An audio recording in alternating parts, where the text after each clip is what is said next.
अस्सलाम वालेकुम फ्रेंड्स, कैसे हैं आप सब। मैं होप करती हूँ कि आप सब ठीक ठाक होंगे और अपनी गार्डनिंग को एंजॉय कर रहे होंगे।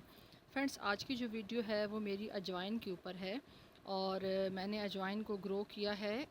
जो मेरे पास थोड़ा अजवाइन को मैंने साफ़ किया था, तो जो उसका वेस्ट बचा था उस वेस्ट को मैंने कहा चलें ट्राई करते हैं कि आया ये वेस्ट जो थोड़ा बहुत इसके अंदर है, क्या इससे भी ये ग्रो हो सकती है कि नहीं। बहुत बारीक, बहुत छोटे छोटे आम जो अजवाइन होती है वैसे ही छोटी होती है, और जो उसका वेस्ट है ज़ाहिर है वो तो बिल्कुल छिलके नुमा होंगे। तो वो मैंने यहाँ पे जिस जगह पे मैंने मिर्चों के प्लांट्स लगाए हुए हैं, शिमला मिर्च के और ग्रीन चिलीज़ के, तो वहाँ पे ही मैंने इसके ये जो वेस्ट था या सीड कहें, थोड़े बहुत इसके अंदर सीड थे, वो मैंने फेंक दिए।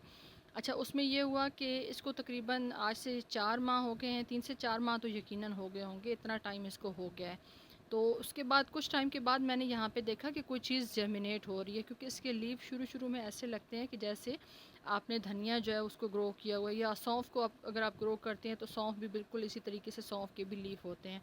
तो मुझे बहुत ज़्यादा हैरत हुई और मुझे खुशी भी हुई इस चीज़ की कि मैंने एक बिल्कुल वेस्ट फेंका था कि चले मैंने अपनी अजवाइन को साफ़ किया है, तो जो उसमें से थोड़ा बहुत कचरा निकला है तो मैंने उसको कहा, मैंने कहा चलें कहीं और फेंकने के बजाय यहीं पे फेंक देते हैं, देखते हैं आया ये ग्रो करती है कि नहीं। तो ये इतनी ईजी टू ग्रो है कि वो जो वेस्ट मैंने फेंका था वो भी ये ग्रो हो गया।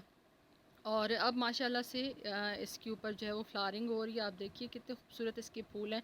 अच्छा, इसके फूल और सौंफ के फूल और जो धनिया होता है कोरिएंडर, उसके जो फूल हैं वो भी बिल्कुल इसी तरीके से सेम होते हैं। तकरीबन थोड़ा सा इनके शेप में ज़रा सा फ़र्क हो सकता है, लेकिन बाकी ये बिल्कुल सेम सेम ही होते हैं। अच्छा, ये इतने खूबसूरत लग रहे हैं देखने में भी। अगर सिर्फ अजवाइन का अगर आप ना भी सोचें तो इसके फूल देखें और कितने खूबसूरत इसके ऊपर वाइट कलर के छोटे छोटे से फूल आ रहे हैं। और माशाल्लाह से देखिए ये कितनी सारी जगह इन्होंने कवर कर ली है। यानी कि अगर आप अजवाइन को ग्रो करना चाहते हैं, आपके पास स्पेस है, तब भी आप इसको ग्रो कर सकते हैं। और अगर आपके पास स्पेस नहीं है तो किसी पॉट के अंदर, किसी वेस्ट क्रेट के अंदर, किसी थर्मोपोर के बॉक्स के अंदर आप इसको लगा सकते हैं। इसके बहुत ज़्यादा हेल्थ बेनिफिट होते हैं।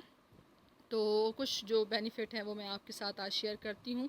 वैसे मैं कोशिश करती हूँ मैं इस तरह की वीडियो ना बनाऊँ, क्योंकि आम तौर पे हर बंदा आजकल इतना समझदार है कि गूगल से सर्च करके तो सब जो है वो कोई भी चीज़ अगर उन्होंने यूज़ करनी है तो उसके फ़वाइद वहाँ से मिल जाते हैं। लेकिन चलें कुछ चीज़ें मैं आप लोग के साथ शेयर कर देती हूँ। अजवाइन को अगर शहद के साथ खाया जाए मिक्स करके, तो चेहरे और हाथ पाँव की जो सूजन होती है उससे अफाका होता है। यानी अगर आपके चेहरे पे या हाथ पाँव पे सूजन है तो उससे काफ़ी फ़र्क पड़ जाता है।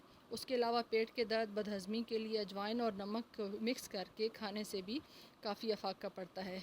हिचकी को दूर करने के लिए देसी अजवाइन को आग पर डालकर उसका धुआं नाक में लिया जाए तो उससे फ़ौरन हिचकी जो है वो ठीक हो जाती है। देसी जो अजवाइन होती है उसको खाना वो जो है अगर आप उसको खाएँ तो उससे खाना हज़म होता है आपका, अगर आप कुछ भी खा रहे हो, और भूख जो है वो उससे बढ़ती है। उसके अलावा अजवाइन के चंद दाने चबा लेने से अगर आपको कैं का इशू है या अगर आपके मुंह का जायका ख़राब है तो वो चंद दाने खाने से भी काफ़ी ज़्यादा फ़र्क पड़ता है। उसके अलावा दिल को ताकत देती है, असाबी जो दर्द होते हैं या कमज़ोरी होती है उसको दूर करती है। फ़ालज और असाबी कमज़ोरी वाले मरीज़ों के लिए तो बहुत ज़्यादा फ़ायदेमंद है। अगर आपको बदहज़मी, गैस या जिगर की कमज़ोरी हो जाती है तो उसके लिए भी ये काफ़ी ज़्यादा फ़ायदेमंद है। तो इतने ढेर सारे इसके फ़ायदे हैं, और उससे बेहतर है कि बाकी जो हम अद्वियात वग़ैरह इस्तेमाल करते हैं उसके बजाय अगर ये इस्तेमाल करें तो एक तो घर की चीज़ होगी, साफ़ सुथरी होगी, ऑर्गेनिक होगी, और इसके फ़ायदे अलग हैं। तो आई होप कि ये वीडियो आपको अच्छी लगी होगी फ्रेंड्स। अच्छी लगी हो तो प्लीज़ लाइक, शेयर और सब्सक्राइब कर दीजिएगा। आप सबकी वीडियो देखने का बहुत बहुत शुक्रिया। अपना ख्याल रखिएगा। अल्लाह हाफ़िज़।